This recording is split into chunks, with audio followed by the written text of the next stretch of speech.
Bonjour et bienvenue à Étudiants internationaux sur Connect. Ce webinaire fournit des informations sur les droits juridiques lorsque employé au Canada.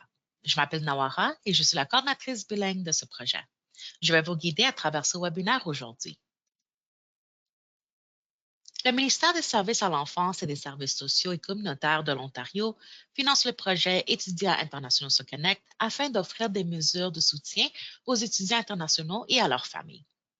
Costi Immigrant Services est un organisme multiculturel à vocation communautaire qui sert chaque année plus de 39 000 clients dans ses 17 bureaux situés dans la région du Grand Toronto. Costi coordonne ce projet pour l'ensemble de l'Ontario. Nous allons couvrir les sujets suivants: le permis d'études et de travail, les programmes coopératifs ou stages, la loi sur les normes d'emploi, structure de travail et rémunération, les heures supplémentaires, congés compensatoires, vacances, jours fériés et finalement les pauses repas. Alors commençons. Permis d'études et de travail. Il est possible de travailler pendant que vous êtes ici en tant qu'étudiant dans le cadre de l'un des programmes de travail de Citoyenneté et Immigration Canada pour les étudiants. Vous pouvez travailler sur le campus ou à l'extérieur.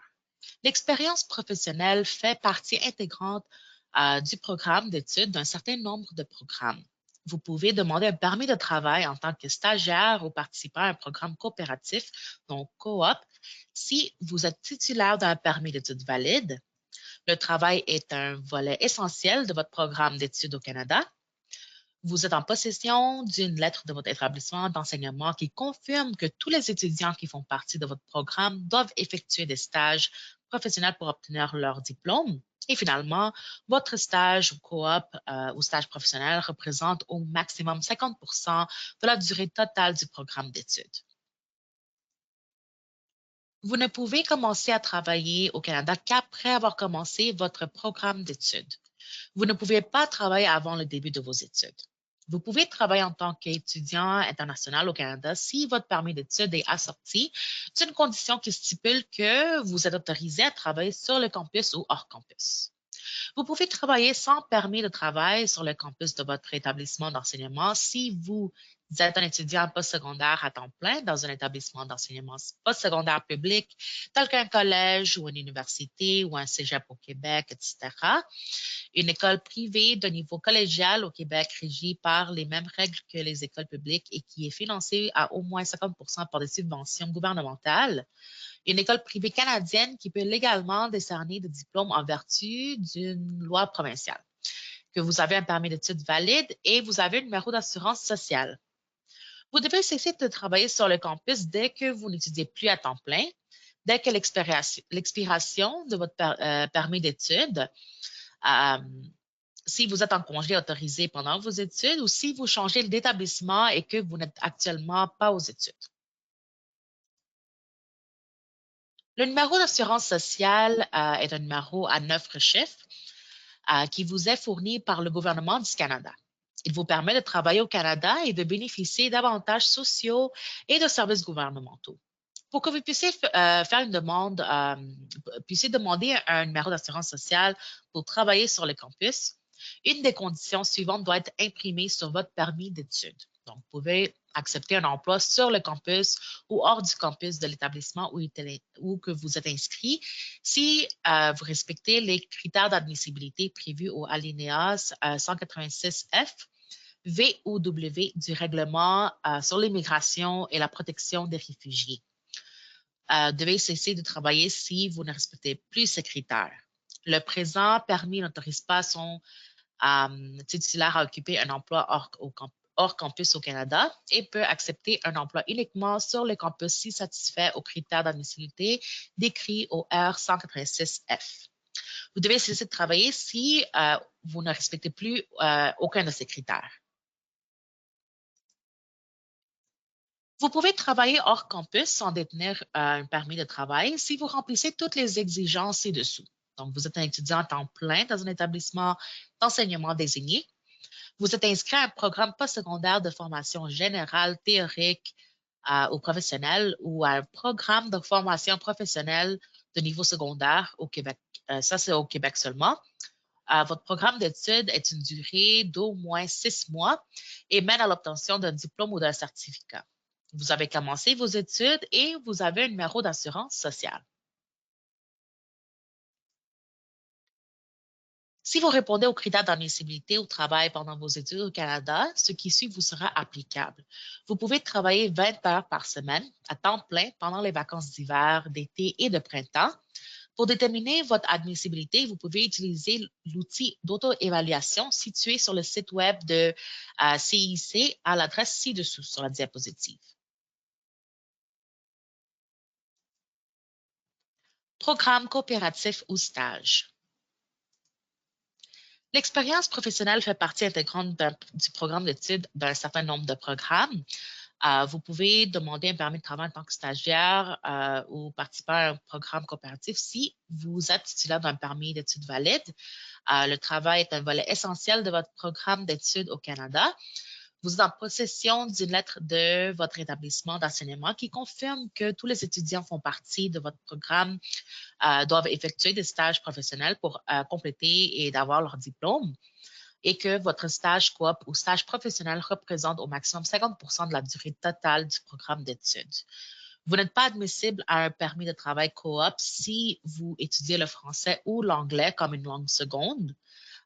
Si vous suivez des cours d'intérêt général et si vous suivez des cours pour vous préparer à un autre programme d'études. Il y a 3 étapes pour demander un permis de travail. Donc, premièrement, déterminer comment que vous allez présenter votre demande. Il y a 2 façons de présenter une demande. Vous pouvez postuler en ligne. Pour présenter une demande en ligne, vous devez avoir accès à un scanner ou à un appareil photo pour créer des copies électroniques de vos documents à télécharger et avoir une carte de crédit valide pour le paiement. Si vous fournissez une adresse email sur votre demande, assurez-vous de la vérifier régulièrement pour obtenir des courriels automatisés de CIC, de Citoyenneté et Immigration Canada, concernant votre cas. Certains filtres anti-spam bloquent ces courriels et les clients sont priés de s'assurer que les courriels de CIC ne sont pas bloqués. Si vous n'êtes pas certain que des courriels de CIC sont envoyés, veuillez consulter régulièrement votre compte sur MyCIC. Vous pouvez aussi appliquer sur papier. Donc, veuillez suivre les étapes 2 à 4 que je vais mentionner plus tard. Donc, qu'est-ce qu'il faut faire? C'est qu'il faut que vous obteniez le paquet d'application. Le paquet comprend le guide de candidature et tous les formulaires que vous devez remplir. Téléchargez le paquet d'application. Ensuite, lisez attentivement le guide avant de remplir le formulaire de demande. Photocopiez les formulaires vierges et utilisez un comme une copie de travail. Conservez la copie de travail pour vos dossiers. Ensuite, remplissez la demande et joignez les documents nécessaires. Le formulaire de demande contient des instructions. Lisez ces instructions et assurez-vous de fournir les documents requis. Si des informations ou des documents sont manquants, votre demande peut être retardée. La liste de vérification des documents dans la trousse de demande énumère les documents que vous devez inclure. Répondez à toutes les questions avec soin, complètement et honnêtement. Les réponses peuvent être dactylographiées ou manuscrites, donc imprimées clairement à l'encre noire. Les demandes incomplètes ne seront pas traitées, ils vous seront rendus. Cela retardera le processus de demande. Il n'y a pas de frais de traitement pour ce permis de travail. Et finalement, soumettez votre demande. La loi sur les normes d'emploi. Connaissez vos droits et vos obligations en vertu de la loi sur les normes d'emploi, ce qu'on appelle aussi LNE. La loi de 2000 sur les normes d'emploi, la LNE, énonce les règles de base en matière de travail qui s'appliquent à la plupart des employés de la province. Elle établit les droits et les responsabilités des employés et des employeurs dans la majorité des lieux de travail de l'Ontario. La LNE décrit les règles régissant notamment le salaire minimum, les limites des heures de travail, le licenciement, les jours fériés, le congé de maternité, le congé de parental, l'indemnité de cessation d'emploi et les vacances. Pour veiller à ce que les travailleurs connaissent leurs droits, la plupart des lieux de travail en Ontario doivent poser des affiches et afficher d'autres renseignements. Tous les lieux de travail visés par la loi de 2000 sur les normes d'emploi doivent remettre la fiche sur les normes d'emploi à tous les employés. Les employeurs ne sont plus tenus de poser la fiche dans le lieu de travail, mais vous pouvez vous renseigner sur cette exigence ou télécharger la fiche sur le site web du gouvernement. Les employeurs ne sont plus tenus de poser la fiche sur les normes d'emploi dans le lieu de travail. Cette affiche décrit les exigences et droits importants prévus par la loi sur les normes d'emploi, doit être fournie aux employés qui sont visés par la loi de 2000 sur les normes d'emploi dans les 30 jours suivant leur date d'embauche et est offerte en diverses langues. Vous pouvez commander des versions imprimées auprès de Service Ontario ou télécharger et imprimer la fiche. Les deux possibilités sont gratuites. En vertu de la loi sur les normes d'emploi, les jeunes travailleurs jouissent des mêmes droits que les autres employés des lieux de travail de l'Ontario. Des règles particulières en matière de salaire minimum s'appliquent cependant aux étudiants. Certaines dispositions de la loi ne s'appliquent toutefois pas à des types d'emplois précis. Des règles et des exceptions spéciales visent tout particulièrement les étudiants. Structure de travail et rémunération.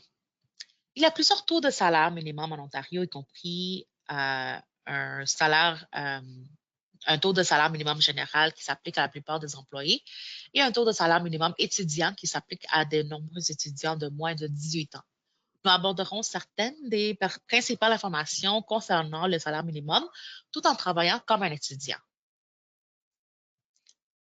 Une semaine de travail est une période récurrente de 7 jours consécutifs choisie par l'employeur aux fins de l'horaire du travail. Ou si l'employeur n'a pas choisi une telle période, une période récurrente de 7 jours consécutifs commence le dimanche et se termine le samedi. Le salaire minimum est le taux de salaire le plus bas que l'employeur puisse accorder à ses employés. La plupart des travailleurs sont admissibles au salaire minimum, qu'ils soient employés à temps plein ou à temps partiel, qu'ils soient des travailleurs occasionnels, qu'ils soient rémunérés selon un taux horaire, à la commission, à l'acte ou selon un taux fixe, qu'ils soient salariés. Certains employés occupent des emplois qui ne sont pas assujettis aux dispositions sur le salaire minimum de la loi. Les pourboires ne sont pas considérés comme des salaires et ne seront pas pris en considération pour déterminer si un employé reçoit au moins un salaire minimum. Il y a plusieurs taux de salaire minimum en Ontario, y compris un taux de salaire minimum général qui s'applique à la plupart des employés et un taux de salaire minimum étudiant. Les étudiants de moins de 18 ans qui ne travaillent pas plus de 28 heures par semaine lorsque l'école est en session ou qui travaillent pendant les vacances scolaires, par exemple vacances de mars, comme la semaine de relâche, vacances de Noël, vacances d'été, etc., sont payés le salaire minimum étudiant. Les étudiants qui travaillent plus de 28 heures par semaine lorsque l'école est en session ont droit au salaire minimum général. Dans la diapositive suivante, nous vous montrerons le tableau du salaire minimum. Voici le tableau du taux de salaire minimum. Donc, il y a le salaire minimum général. Ce taux s'applique à la plupart des employés. Ensuite, il y a le salaire minimum des étudiants. Ce taux s'applique aux étudiants de moins de 18 ans qui travaillent 28 heures par semaine ou moins pendant l'année scolaire ou qui travaillent pendant les congés scolaires ou les vacances d'été. Ensuite, il y a le salaire minimum des serveurs de boissons alcooliques. Ce taux horaire s'applique aux employés qui, dans le cadre normal de leurs emplois, servent des boissons alcooliques directement aux clients, aux invités et aux membres dans un établissement autorisé et reçoivent régulièrement des pourboires ou d'autres gratifications. On entend par établissement autorisé que l'établissement détient un permis en vertu de la loi sur les permis d'alcool. Ensuite, il y a le salaire minimum des guides de chasse et de pêche et des guides d'aventure. Le salaire minimum pour les guides de chasse et de pêche qui s'appuient sur des tranches de temps et non sur un taux horaire, ils touchent un certain montant minimal s'ils travaillent moins de 5 heures consécutives par jour et un montant minimal différent s'ils travaillent 5 heures ou plus par jour, que ces heures soient consécutives ou non. Ensuite, finalement, il y a le salaire minimum des travailleurs à domicile. Les travailleurs à domicile sont des travailleurs qui sont rémunérés pour le travail qu'ils effectuent à leur domicile.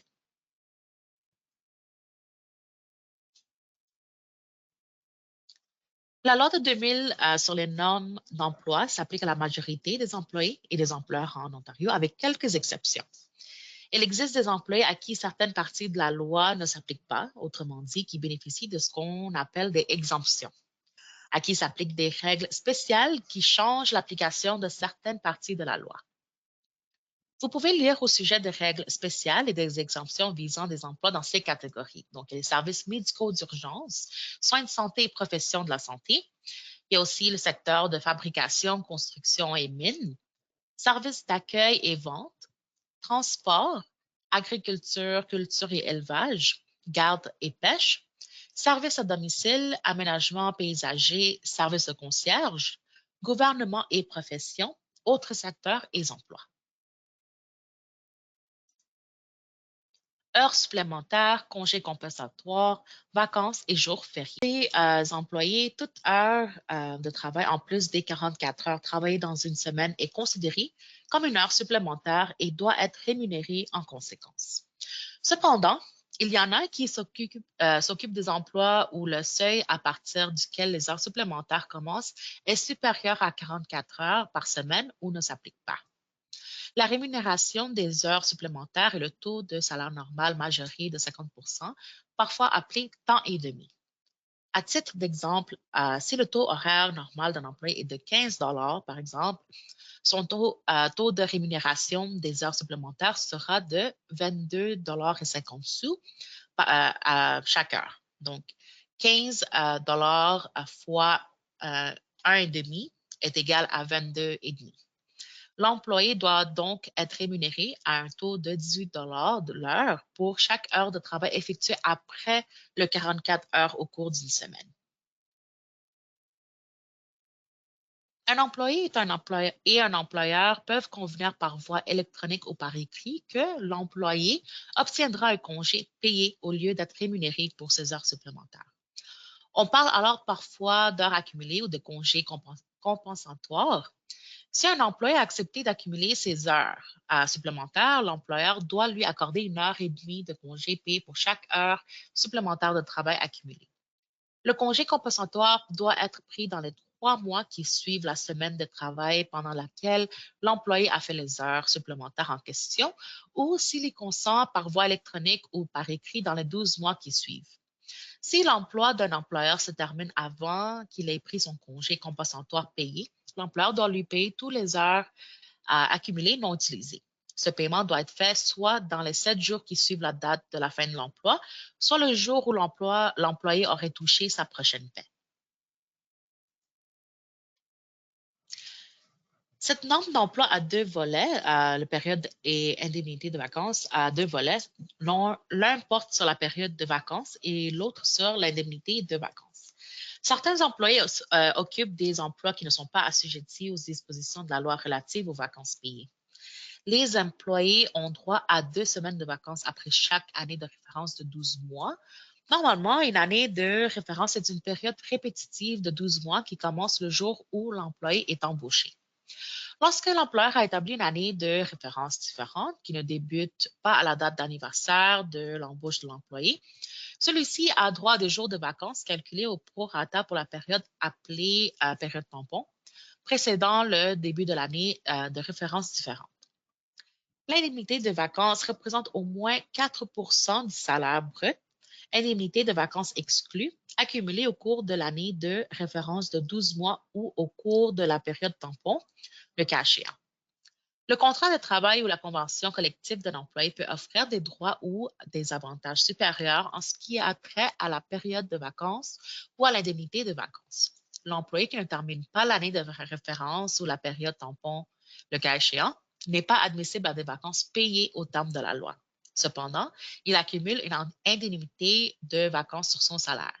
Si l'employé travaille pendant 1 heure pour un employeur, il a droit à une indemnité de vacances correspondant à au moins 4 de son salaire horaire. La plupart des employés qui sont admissibles à un jour férié payé ont droit à un congé payé ces jours-là.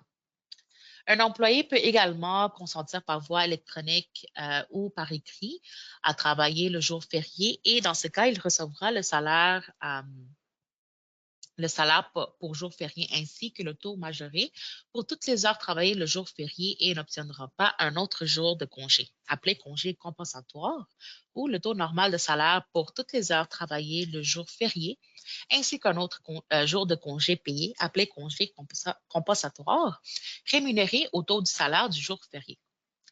Certains employés peuvent être tenus de travailler le jour férié. Même si la plupart des employés ont droit au jour férié, certains travaillent dans des secteurs qui ne sont pas visés par les dispositions de la loi sur les jours fériés. Il y a 9 jours fériés en Ontario. Il y a le jour de l'an, le jour de la famille, le vendredi saint, la fête de la reine, la fête du Canada, la fête du travail, l'action de grâce, le jour de Noël et le lendemain de Noël. De façon générale, les employés ont droit à un jour férié, sauf dans les cas suivants. Que l'employé n'effectue pas la dernière journée complète de travail prévu à son horaire le jour qui précède le jour férié ou la première journée complète de travail prévu à son horaire le jour suivant le jour férié. Règle du jour précédent et du jour suivant.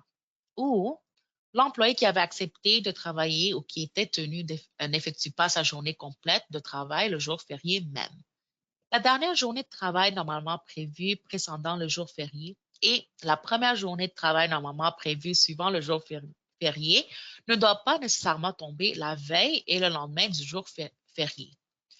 Par exemple, si un employé ne travaillait pas normalement la veille ni le lendemain du jour férié, il aurait quand même droit au jour férié payé, à condition qu'il travaille tout son dernier quart de travail normalement prévu précédant le jour férié, ainsi que tout son premier quart de travail normalement prévu suivant celui-ci, ou qu'il fournisse un motif raisonnable pour ne pas travailler l'un de ces 2 jours. Les pauses repas. La plupart des employés ont droit à une pause repas continue de 30 minutes après au plus de 5 heures consécutives de travail. Un employeur et un employé peuvent convenir verbalement par voie électronique ou par écrit de scinder la pause repas en 2. Dans ce cas, les 2 pauses doivent durer au moins 30 minutes et être prises durant chaque période de 5 heures consécutives. Les pauses repas ne sont pas rémunérées à moins d'indications contraires dans le contrat de travail de l'employé. Que la pause repas soit rémunérée ou non, l'employé ne doit exécuter aucun travail durant 30 minutes. Les pauses repas ne font pas partie des heures de travail qui servent à déterminer les limites quotidiennes et hebdomadaires applicables aux heures de travail, les périodes d'inactivité quotidienne, hebdomadaire ou bimensuelle et l'admissibilité à la rémunération des heures supplémentaires et au salaire minimum en vertu de la loi 2000 sur les normes d'emploi LNE. La LNE n'oblige pas l'employeur à accorder des pauses café en plus des pauses repas. Cependant, si l'employeur accorde un autre type de pause, notamment des pauses café, et que l'employé doit demeurer à son lieu de travail pendant la pause, la durée de la pause est prise en compte dans le calcul des heures de travail en vertu de la LNE. Licenciement, on utilise couramment un certain nombre d'expressions pour décrire les situations dans lesquelles on met fin à un emploi. Notamment, il y a mettre à pied, remercier, renvoyer, congédier et débaucher. En vertu de la loi, une personne est licenciée lorsque son employeur la renvoie ou cesse de l'employer, y compris pour cause de faillite ou d'insolvabilité de l'employeur, la licencie de manière implicite et qu'elle démissionne dans un délai raisonnable, la met à pied pendant une période plus longue que celle d'une mise à pied temporaire. Dans la plupart des cas, l'employeur qui souhaite licencier un employé qui est à son service depuis au moins 3 mois sans interruption doit fournir à ce dernier un préavis écrit de licenciement, une indemnité de licenciement ou un préavis accompagné d'une indemnité à condition que le nombre de semaines d'indemnité et de préavis soit égal à la période de préavis à laquelle l'employé a droit. En vertu de la loi, l'employeur n'est pas tenu de fournir à l'employé les motifs de son licenciement. Il existe toutefois certaines situations dans le cadre desquelles un employé ne peut être licencié, même si l'employeur est prêt à fournir un préavis écrit ou une indemnité de licenciement appropriée. À titre d'exemple, un employeur ne peut licencier ni pénaliser de quelque façon que ce soit un employé en raison du fait qu'il pose des questions au sujet de la loi ou qu'il exerce ses droits en vertu de la loi, notamment en refusant de travailler des heures excédentaires ou en prenant un congé prévu par la loi. Parlons maintenant à propos des ressources disponibles du projet Étudiants internationaux se connectent. Nous avons le site web de ISC, les séances créant des connexions et les séances individuelles, d'autres webinaires comme celui-ci, le guide et le livret ISC. Nous avons aussi des fiches d'information sur divers sujets d'établissement, plan de transition et finalement le chatbot. Vous pouvez trouver toutes ces ressources sur notre site web. Le plan de transition permet de conserver un dossier de tâches et de prévoir des délais. En utilisant des ressources de ISC et des listes de vérification disponibles sur notre site, vous pouvez identifier toutes les choses que vous devez faire et les ajouter à votre propre plan personnalisé.